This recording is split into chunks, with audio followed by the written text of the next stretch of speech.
Bonjour à toutes et à tous, je suis Ludwine et vous écoutez le podcast Human Coders. C'est Julien Crétel qui se retrouve cette semaine à notre micro pour nous parler de sécurité. Alors la sécurité, c'est un sujet assez vaste et dans cet épisode, on a échangé sur un terme qui m'était jusque-là inconnu mais que peut-être certains ou certaines connaissent, la divulgation responsable. Alors à quoi ça sert de mettre en place une politique de divulgation responsable ? Pourquoi est-il important d'en avoir une en tant qu'entreprise ? Quel est le lien entre la divulgation responsable et les hackers ? Oui, parce qu'avec Julien, on a aussi parlé des hackers et des programmes de bug bounty. Alors ça fait beaucoup de mots-clés, mais en bref, si vous voulez en savoir plus sur les failles de sécurité, comment en trouver et comment s'en prémunir, restez avec nous. Très bonne écoute. Bonjour Julien.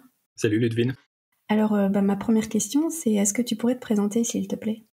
Je suis Julien Crétel et ça fait environ 1 an que je bosse en tant que développeur indépendant. J'ai plusieurs activités, donc je fais du développement freelance, je fais des formations sur le langage Go. Et puis mon troisième type d'activité, c'est de la sécurité informatique. Donc je fais des audits de sécurité pour des boîtes. On s'est contacté parce que on voulait parler de sécurité et justement par rapport à la sécurité, en fait, qu'est-ce que tu fais exactement sur ce domaine parce que c'est assez large ? Oui, c'est assez large. Ça dépend. J'ai des clients qui me contactent et qui me disent on a du code et on nous a fait des remontées. On sait qu'il y a des problèmes de sécurité avec ce code. Est-ce que tu peux jeter un coup d'œil et nous dire ce qu'il en est ? Est-ce qu'il vaut mieux tout réécrire ? Est-ce que ça peut être corrigé ? En combien de temps ? Est-ce que tu veux le corriger toi-même, etc. Et puis autrement, j'ai des boîtes qui me contactent et qui me disent on sait que tu es intéressé par les sécurités, que tu aimes trouver des bugs. Est-ce que tu peux essayer de t'introduire dans notre système ? Et si c'est le cas, si tu trouves des failles, remonte-les nous et on te paye tant en fonction d'un certain barème. T'es en quelque sorte un chasseur de failles de sécurité, c'est ça ? C'est ça. Pour s'assurer que leurs systèmes sont bien sécurisés, les boîtes ont différentes stratégies. Certaines vont juste avoir confiance en leurs développeurs et en leur personnel et vont pas se préoccuper de la sécurité au-delà de ça. Certaines vont contacter des boîtes qui se spécialisent dans la sécurité et dire tous les trimestres, on veut que vous fassiez des tests d'intrusion et puis rapportez-nous tous les problèmes que vous trouvez. Au-delà de ça, les boîtes peuvent mettre en avant ce qu'on appelle une politique de divulgation responsable. Donc c'est un nom un peu compliqué de prime abord, mais en fait tout ce que ça veut dire c'est juste une procédure qui s'adresse à n'importe qui en fait et qui détaille comment remonter une faille de sécurité. Donc par exemple Twitter va dire on sait qu'on n'est pas parfait, on sait qu'on peut avoir des problèmes de sécurité. Si vous tombez sur quelque chose d'intéressant, voilà comment entrer en contact avec nous, nous donner les détails sur la nature de la faille, vos conseils, vos suggestions pour y remédier. Et puis voilà, on s'engage à revenir vers vous sous tant de jours et puis peut-être à vous donner une récompense. Quand on commence à offrir des récompenses pour des remontées de failles comme ça, on passe sur ce qu'on appelle du bug bounty hunting. Et si je reviens sur ce que tu as appelé la politique de divulgation responsable, donc si je comprends bien, ça veut dire qu'il y a des entreprises qui vont peut-être avoir une page, c'est ça, une page sur laquelle ils vont détailler un petit peu le procédé en fait à suivre dans le cas où quelqu'un trouve une faille, c'est ça ? Exactement. Jusqu'à maintenant, c'était pas vraiment une pratique très courante, on va dire. Les boîtes avaient tendance à dire non, on est invulnérable, on n'a pas de faille de sécurité. Donc, mais de plus en plus, les boîtes se rendent compte qu'elles ont intérêt à mettre leur arrogance de côté, on va dire, demander au public de remonter des problèmes s'il en trouve. Et donc cette politique de divulgation responsable, effectivement, ça prend la forme d'une page sur leur site qui explique, on a telle adresse email par exemple pour remonter une faille, voilà comment nous contacter, etc. Et je me demandais en fait parce que honnêtement quand tu m'as contacté pour me dire que tu aimerais parler de ce sujet de divulgation responsable, je suis allée sur internet pour taper le mot dans Google et comprendre ce que c'était parce que j'en avais jamais entendu parler. Tu dis que c'est peu développé. Est-ce que tu sais à quel point c'est développé aujourd'hui ? Est-ce que c'est quelque chose qui se fait plus dans certains pays que d'autres ? Comment se situe la France aujourd'hui par rapport à la divulgation responsable par exemple ? De mon point de vue, c'est le pays dans lequel c'est le plus développé, c'est aux États-Unis. Les boîtes ont plus tendance à avoir une politique de divulgation responsable aux États-Unis. En France, ça commence, mais les boîtes restent un peu frileuses les boîtes ont encore peur d'inviter les gens à les attaquer, entre guillemets. En fait, il y a un conflit entre présenter une façade d'invulnérabilité à ses clients potentiels et en même temps être réaliste, reconnaître qu'on n'est pas invulnérable, en fait. Ce qui est intéressant, en fait, de mon point de vue, c'est que non seulement les boîtes lambda s'y mettent, mais les boîtes de sécurité elles-mêmes reconnaissent, on a beau bosser dans la sécurité, on fait des erreurs également. Donc, si vous trouvez des problèmes sur notre site internet ou sur nos serveurs, etc., voilà comment nous contacter. Donc ça, c'est intéressant, je trouve. Et du coup, ça me fait penser, alors est-ce qu'il y a des communautés derrière cette notion de divulgation responsable? Est-ce qu'il y a, je sais pas, des communautés alors de développeurs ou hackers, je sais pas comment les appeler, qui se réunissent et qui ont pour partager peut-être des bonnes pratiques ou pour, je sais pas, s'entraider? Ah oui, il y a une communauté très forte, sur Twitter notamment, sur IRC. Enfin bref, les gens écrivent des blogs sur voilà, j'ai trouvé telle faille, j'étais coincé à tel endroit, puis ensuite ça s'est débloqué, j'ai trouvé ça, etc. Les gens partagent leurs astuces, leurs outils. Donc il y a vraiment une communauté très forte sur Internet. Après, il y a des événements physiques un peu partout dans le monde. Il y a des conférences qui sont axées principalement sur la sécurité ou sur le hacking. Il y a notamment Hack in Paris. Voilà, il y a des événements, oui. Il y a une forte communauté. Alors, on les appelle comment, ces gens-là? Est-ce que c'était pas les hackers? Attends, je sais plus. Les gentils hackers. Quelque chose comme ça, oui. Ils portent des noms différents. Il y a une variété de noms qui circulent, mais on parle de white hats, donc des chapeaux blancs, des gens qui veulent faire le bien. Il y a aussi le terme hacker éthique, donc des gens qui vous attaquent, mais qui gardent un sens éthique et qui vont faire des remontées et pas exploiter les failles. Oui, parce que le but des hackers éthiques, c'est effectivement d'attaquer, mais dans le but d'améliorer, en fait. Exactement. L'idée, c'est de remonter à la boîte qui gère le système, de manière à ce que les utilisateurs du système et les utilisatrices du système soient plus sécurisés. C'est toujours dans cette démarche-là. Et alors tout à l'heure, tu m'as donné un mot-clé, je crois que c'était quelque chose avec bounty ou bounty. Voilà, donc bug bounty, donc c'est prime aux bugs de sécurité. Et en fait, c'est cette récompense qu'un chercheur en sécurité qui trouve une faille et la remonte à la boîte va toucher en fonction d'un barème qui est établi en amont. Sachant que tu vas avoir des boîtes qui vont mettre un système de récompense dans le cas où on trouve des failles, mais c'est pas systématique. Tout à fait. Donc une boîte peut avoir une politique de divulgation responsable, peut dire si vous trouvez un problème, voilà comment nous contacter, etc., etc.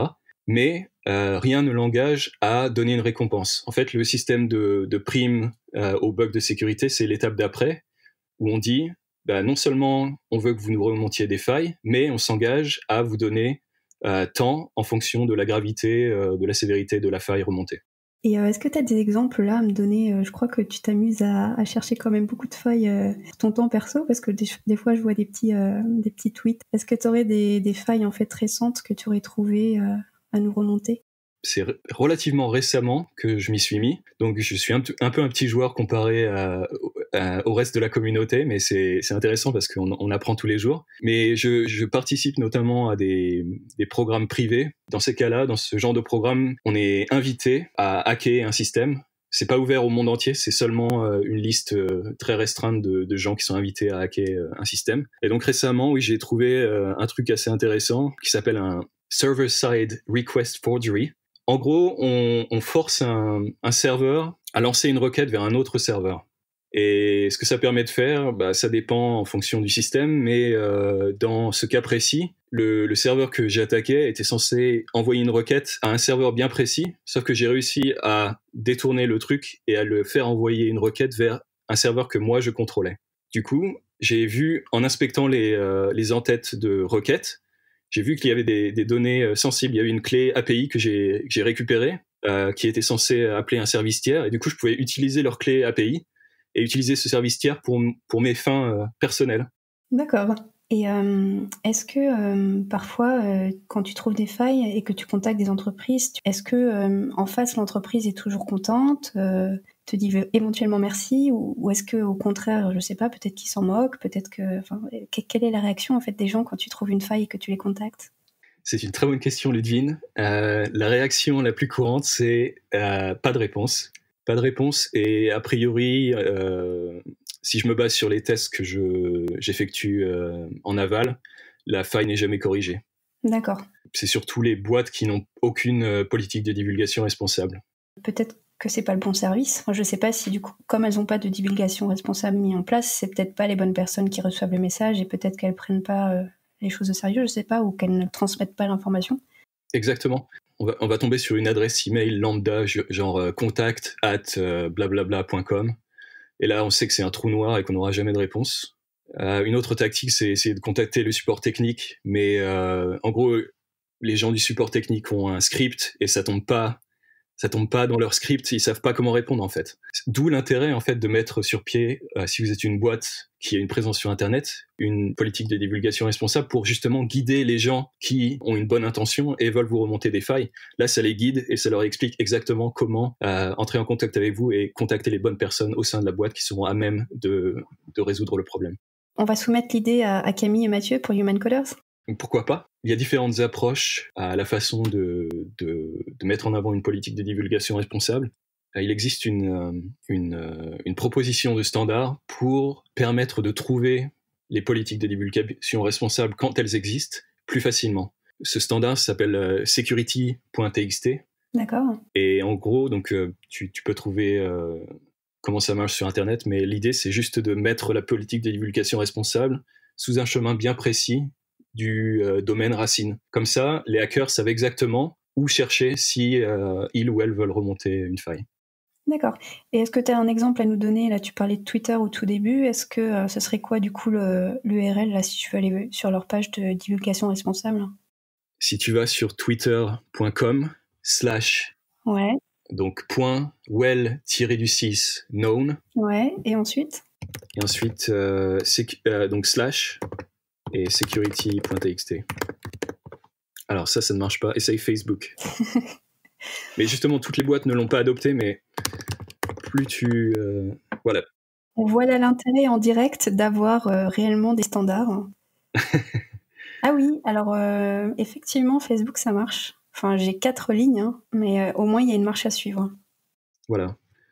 En fait, ils te mettent des URL et tu dises pour en savoir plus, allez à tel endroit. Tiens, je vais essayer Google au cas où. Ouais. Ah oui, Google, on le fait aussi. Voilà, c'est magique. Ok, ouais. Ouais, c'est pas mal. Et on voit à la fin, si vous allez sur donc google.com/.well-known/security.txt, vous verrez à la fin, il y a marqué flag bounty con. Et il y a une clé à l'intérieur. Donc j'imagine que bounty, donc il y a des récompenses en jeu potentiellement. Oui, j'avoue que je ne sais pas à quoi correspond cette ligne. À voir, à tester. On invite les gens à le tester, à nous dire s'ils ont réussi à avoir des récompenses. Mais... Donc là, on vient de voir que c'est vraiment intéressant du coup d'avoir une standardisation de la politique de divulgation responsable. En tout cas, ça facilite quand même grandement le travail des hackers. Je vais les appeler les hackers éthiques, pour la remontée de failles, de bugs. Tout à l'heure, tu donnais un exemple. Tu disais que tu avais été invité pour participer à une séance de hacking. Je peux dire ça comme ça ? Oui. Si je comprends bien, tu as des espèces de communautés un petit peu privées, fermées, entre hackers éthiques pour aller attaquer, challenger en fait des systèmes informatiques. Et puis, il y a la possibilité de le faire tout seul dans son coin. C'est ça. Alors, soit la boîte fait ça toute seule, soit la boîte dit, voilà, contactez-nous directement et vous nous remontez des failles et on vous paye, etc.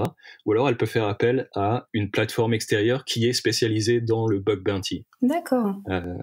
Donc il y en a plusieurs. Les deux plus connus, ce serait Bugcrowd et HackerOne. Donc ça, c'est les plus connus à l'international. Il y en a une qui se spécialise plus dans les bug bounty privés, qui s'appelle Yogosha, qui est française, si je dis pas de bêtises. Mais donc pour expliquer très vite, en fait les boîtes prennent contact avec ces services et disent on veut mettre sur pied un programme de bug bounty. La plateforme de bug bounty invite ces chercheurs à trouver des failles sur les boîtes concernées et elle s'occupe de trier les vulnérabilités ou les rapports de failles qui rentrent. Et ça permet en fait d'évacuer pas mal de rapports pas forcément très bonne qualité. Donc ça permet de décharger la boîte d'un certain fardeau lié au bug bounty. Et donc en gros, c'est un peu comme un événement. Enfin, je veux dire, est-ce que tu définis une plage, par exemple une semaine, pendant une semaine, les personnes sont invitées à s'attaquer à cette boîte en particulier, c'est ça? Et ils remontent leur rapport. Ça prend différentes formes. Un programme de bug bounty, ça peut être limité dans le temps, ça peut être, voilà, vous avez 2 semaines, attaquez-nous.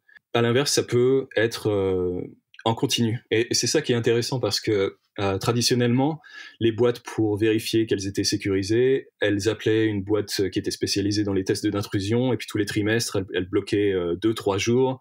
Il y avait une équipe de quelques personnes qui se focalisaient et qui essayaient de trouver des failles.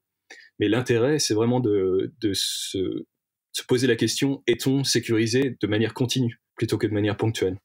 Un autre aspect qui peut être amené à changer, c'est le périmètre. En fait, les boîtes peuvent dire, on commence avec notre programme de bug bounty. Donc pour l'instant, vous avez le droit d'attaquer seulement ce domaine, par exemple. Et puis au fur et à mesure, quand elles sont plus rodées, elles vont dire, on rajoute ce domaine. Vous pouvez attaquer ça. Donc ça varie au fur et à mesure. Et du coup, est-ce que tu as des conseils s'il y a des gens qui nous écoutent, qui ont envie de se lancer? La première chose que je dirais, c'est vous n'avez pas besoin d'être développeur ou développeuse pour vous lancer. Du moment que vous êtes curieux ou curieuse, que vous aimez chercher, vous pouvez avoir du succès. Ensuite, il y a beaucoup de ressources sur Internet ou sous forme de livres pour apprendre comment chercher des failles de sécurité et comment les exploiter, etc. Commencer petit, en fait, on peut chercher des failles qui n'ont pas forcément un impact très important, mais qui permettent de comprendre certaines choses, et puis ensuite, on apprend de plus en plus, etc. Donc. Oui, je te demande parce que honnêtement, là, ça me semble être un sujet totalement abstrait, en fait. J'avoue que quand j'étais développeuse, j'ai jamais été vraiment dans ces questions de sécurité. Je m'occupais purement de développement. Je sais même pas si on avait des équipes dédiées à la sécurité. En tout cas, c'était vraiment un domaine qui était très loin de mes préoccupations, honnêtement. Et là, quand je t'entends parler, je trouve ça assez génial. Mais je saurais absolument pas comment commencer. Et je me dirais, mais mince, mais est-ce qu'il faut pas des compétences particulières? Est-ce qu'il faut pas que je sache, je sais pas, bidouiller avec telle ou telle chose? Enfin, je serais totalement perdue, en fait. C'est vraiment abstrait. Donc, peut-être qu'on mettra aussi des liens de tutoriels ou de ressources. Mais toi, en fait, comment t'as commencé? Je vais répondre à ta question d'où ça vient, cet intérêt pour la sécurité. En fait, dans la boîte dans laquelle j'étais avant de passer en indépendant, j'étais auditeur interne de ISO 27001 qui a trait à la sécurité. Et en gros, tu es un peu le gardien du temple, ou je sais pas si c'est le terme approprié, mais en gros, tu te mets dans la peau d'un adversaire et tu essaies de trouver ce qui ne va pas en termes de sécurité au sein de la boîte. Et donc ça a éveillé mon intérêt pour la sécurité informatique. Et puis quand je suis passé en indépendant, je me suis dit, mais j'ai vraiment envie de me former sur ce sujet. Donc ça, c'est pour répondre à comment je me suis lancé là-dedans. Et ensuite, au niveau des ressources sur le web, il y a OWASP, une organisation qui se met à disposition des ressources d'apprentissage, etc., sur tout ce qui touche à la sécurité informatique. Ils ont des super ressources. Donc pour commencer, lire leurs pages, c'est intéressant. Une autre chose sur laquelle je voulais rebondir par rapport à ce dont tu parlais, c'est la dichotomie apparente qui existe entre être développeur ou développeuse et puis faire de la sécurité. En fait, c'est ça qui est super intéressant de mon point de vue, c'est que faire de la sécurité, du bug bounty hunting à côté, ça fait de moi, je pense, un meilleur développeur, parce que je pense que je vais avoir moins tendance à introduire des failles moi-même dans le code que j'écris. C'est un peu schizophrène, mais ça te permet de te mettre dans la peau quand tu écris du code, de se dire, mais attends, je suis en train de prendre l'input d'une utilisatrice, mais est-ce que je lui fais vraiment confiance? Est-ce que je devrais pas assainir l'input avant de l'afficher sur la page, etc., etc. Donc ça te permet vraiment de te mettre dans un état d'esprit où tout le monde est contre toi, et il faut vraiment faire attention à ce que tu écris, en fait. Donc avoir une conscience et une attitude de sécurité, ça te permet d'écrire du code plus sécure dès le départ. Donc on ne peut qu'encourager les développeurs à s'y intéresser finalement. Bon, t'as parlé des récompenses. Alors c'est peut-être pas forcément le but premier des hackers éthiques d'avoir une récompense, mais bon, c'est toujours sympa. C'est de quel ordre? Est-ce que c'est forcément de l'argent? Est-ce que c'est pas des fois des objets? Il me semble que tu avais gagné un téléphone à un moment pour avoir trouvé un bug. Oui, donc c'est pareil, ça varie énormément d'une boîte à l'autre. Un grand groupe télécom français qui m'avait récompensé avec un smartphone dernier cri, donc ça c'était cool. Quand c'est de l'argent, en fait, ça peut être en euros ou en dollars, ou ça peut être en crypto-monnaie. Et au niveau des montants, ça varie énormément d'une boîte à l'autre, parce que chaque boîte a un barème. Quand elles ont un programme de bug bounty, elles ont un barème bien précis, et c'est en fonction de l'impact de la faille remontée.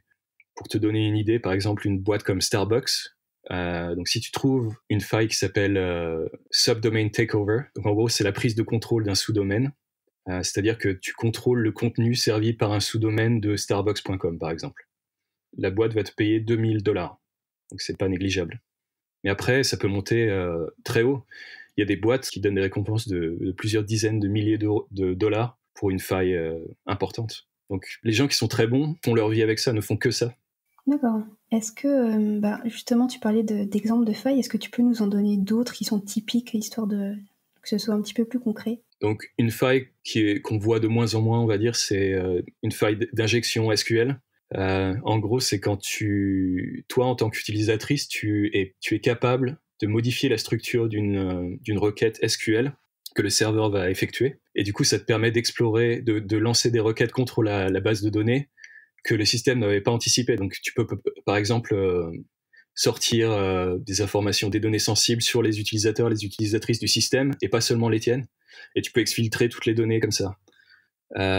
Autrement, ce qui est très connu, c'est du cross-site scripting. Et en gros, c'est un peu pareil, tu fais de l'injection et tu arrives à injecter du code à toi. Donc cette fois, c'est pas du SQL, ça va être du HTML ou du JavaScript. Mm-hmm.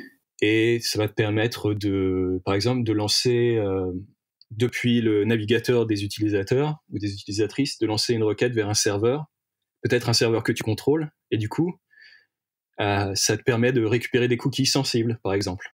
Bon, j'imagine que de toute façon, cette liste, c'est présent au niveau des tutoriels et tout. Pour ceux qui veulent s'y intéresser, tous les types de failles vont être mentionnés. Oui, OWASP notamment est connu en fait pour un top 10 des vulnérabilités présentes sur le web. Ce qui revient le plus souvent et ce qui est le plus dangereux, voilà, c'est telle vulnérabilité, voilà comment la trouver, voilà comment l'exploiter, etc., etc. Donc ça, c'est pas mal pour commencer aussi. Je pense à un truc, tout à l'heure tu me disais qu'il y avait quand même une grosse communauté, il y avait les white hats et donc les hackers éthiques, et là je peux pas m'empêcher de penser au côté mauvais. Donc j'imagine qu'il y a aussi des communautés de hackers un petit peu moins éthiques qui vont au contraire être très contents de ces failles. Est-ce que ces deux communautés communiquent? C'est-à-dire que là j'imagine... Si un hacker éthique trouve une faille, la remonte aussi de façon publique. Il me semble qu'il y a des gens qui contactent via Twitter, via plein de réseaux sociaux pour me dire j'ai trouvé cette faille. Est-ce qu'il n'y a pas un risque aussi que des hackers non éthiques s'en emparent et viennent aggraver le problème? Bien sûr. Et à mon sens, les deux communautés sont liées en fait. Il y a des gens qui sont, comment dire, grey hat. Ils sont gris, ils sont entre les deux. Ils sont entre les deux, voilà. Ils sont ni chapeau blanc ni chapeau noir. Ça dépend de la période, ça dépend de leur humeur. Mm-hmm. En fait, on peut trouver des failles dans un système qui ne paye pas de récompense. Et là, ça peut titiller les gens. Les hackers qui trouvent ces failles peuvent se dire, mais attends, est-ce que je vais trouver un moyen de me faire de l'argent, donc je vais revendre cette faille que j'ai trouvée à une boîte privée qui va peut-être l'exploiter pour leurs bénéfices, en fait. Donc il y a tout un écosystème un peu malsain de boîtes qui rachètent des vulnérabilités à des chercheurs en sécurité comme ça. Oui, la limite est pas simple en fait. Puis ça peut être tentant, j'imagine. Ça peut être très frustrant pour quelqu'un qui trouve des failles, de pas avoir de réponse, de pas voir aussi de récompense, de reconnaissance en fait pour son travail. Et j'imagine que pour certains, ça pourrait être tentant effectivement de passer de l'autre côté. Et du coup, je me demandais aussi comment est-ce que c'est réglementé ? En fait, est-ce qu'il y a une réglementation ? Parce que là, on parle de communauté, mais je ne sais pas, est-ce que ces personnes qui trouvent des failles pourraient être inquiétées par des plaintes, peut-être, de la police ? Il faut imaginer qu'une entreprise ne soit pas contente. Non, mais t'as tout à fait raison. Et il y a des personnes qui avaient de bonnes intentions et qui ont fait des remontées de failles et qui ont eu des problèmes. Et notamment un hacker français, je me rappelle plus de son nom, mais son pseudo c'est Bluetooth. Et il avait trouvé en fait des documents indexés sur Google, donc que toi, si tu lances la bonne recherche sur Google, tu aurais pu trouver aussi. Mm-hmm. Donc il a trouvé des documents sensibles sur Google et pour vraiment montrer le problème, en fait, il avait téléchargé tout ce qu'il avait trouvé. D'accord. Et je me rappelle plus de la boîte en question, c'était peut-être une association, je me rappelle plus des détails, mais en gros, la boîte avait dit, mais vous avez tout téléchargé, donc on vous attaque. Après, il y avait eu un Uruguayen, je me rappelle plus de son nom aussi, c'est Alberto Hill ou quelque chose comme ça. Lui aussi, il avait fait une remontée à une boîte, et en fait, entre la remontée et la correction de la faille, quelqu'un d'autre, a priori, s'était introduit. Et du coup, ils avaient envoyé la police et avaient dit, mais vous avez exploité la faille, on vous arrête. Et c'était une histoire horrible. Ouais. Il a perdu sa compagne, l'a quitté, etc. Ça a complètement bouleversé sa vie. Donc évidemment, c'est très dangereux. Après, quand on se limite à la France, il y a une sorte de vide juridique c'est pas vraiment encadré. Donc faut quand même faire gaffe, faut faire très attention. D'où l'intérêt en fait d'avoir une politique de divulgation responsable. La plupart vont dire, si vous respectez les règles du jeu, si vous attaquez au sein du périmètre autorisé, etc., que vous gardez ça pour vous le temps qu'on corrige la faille, etc., etc., on s'engage à ne pas vous attaquer, à ne pas vous poursuivre en justice. D'accord. Donc là, c'est le cas, par exemple, quand tu rejoins des plateformes que tu mentionnais plus tôt, c'est ça ? Il y a quand même un cadre ? Oui. En général, la règle du jeu, c'est vous vous engagez à ne pas partager les détails de cette faille jusqu'à ce qu'on ait résolu le problème. Mm-hmm. Après, certaines boîtes disent on vous autorise à expliquer les détails sur votre blog, par exemple, si vous voulez partager vos astuces avec d'autres. D'autres boîtes, à l'inverse, disent non, vous gardez tout secret, interdit de partager les détails avec d'autres personnes. D'accord, ok, donc c'est vraiment au cas par cas et ça va dépendre des missions. Et du coup, tu disais que pour le moment, en France, c'était un petit peu un vide.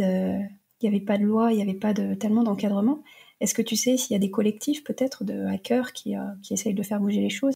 J'avoue ne pas avoir une bonne réponse à cette question, mais faudrait que je regarde. À mon avis, une association comme la Quadrature du Net, ça ne m'étonnerait pas qu'ils soient actifs et actives dans ce domaine. À vérifier du coup. Écoute, merci d'avoir partagé tout ça avec nous. Pour finir, est-ce que tu as peut-être un dernier message à donner à des gens qui voudraient se lancer, mais aussi à des entreprises qui n'ont pas encore mis en place de politique de divulgation responsable ? Des conseils pour les gens qui voudraient se lancer, je dirais, si vous comprenez l'anglais assez bien, vous pouvez commencer par les pages OWASP et voir si vous comprenez. Commencez par quelque chose de simple, par exemple. Est-ce que vous comprenez ce que c'est qu'un open redirect ? C'est quelque chose qui n'a pas forcément un gros impact. Donc voilà, commencez petit et puis apprenez. Voilà, c'est un apprentissage de tous les jours. De toute façon, on est toujours au pied de la montagne en termes de sécurité. Par rapport aux boîtes qui voudraient se lancer, ça coûte pas grand-chose. Il suffit juste de mettre une page sur votre site internet et de dire on n'est pas infaillible. On sait qu'on peut avoir des problèmes de sécurité. Si vous en trouvez, voilà. En fait, c'est juste une page. T'as même pas besoin de faire appel aux juristes de la boîte ou je sais pas. Tu peux commencer très facilement et voir si t'as des retours ou pas. Bon appel à Mathieu et Camille. J'attends d'ici un mois ou deux la fameuse page avec security.txt. Ouais, voilà. Et c'est vraiment, peu importe le statut de la boîte, que vous soyez une association caritative ou une grosse boîte, tout le monde, du moment que vous avez une présence sur Internet, vous avez intérêt à mettre sur pied au moins une politique de divulgation responsable. Merci encore Julien pour cet échange très riche. J'espère que cet épisode vous a plu et qu'il vous donnera envie de creuser le sujet. Si vous voulez retrouver tous les liens cités dans cet épisode, rendez-vous sur notre blog blog.humancoders.com. Enfin, pour écouter tous les autres épisodes de ce podcast, c'est sur SoundCloud. Et n'hésitez pas à nous envoyer vos commentaires et suggestions. Enfin, sachez qu'on est en recherche de nouveaux invités pour les prochains épisodes, donc pourquoi pas vous. Si vous avez un sujet que vous avez envie de partager, n'hésitez pas à me contacter.